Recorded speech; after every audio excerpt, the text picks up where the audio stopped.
Et voilà, tout ça, ce sont les prophètes qui ont été donc mentionnés dans le Coran. Dans l'islam, c'est ainsi que l'on représente Mahomet. Comme pour les autres prophètes, Jésus ou Moïse, aucun trait physique ou apparence humaine.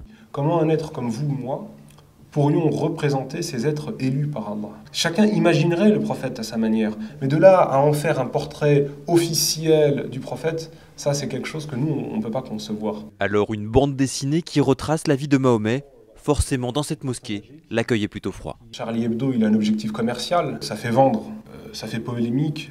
Maintenant, eux, s'ils veulent faire des dessins, je veux dire, c'est pas moi, musulman, qui va leur interdire.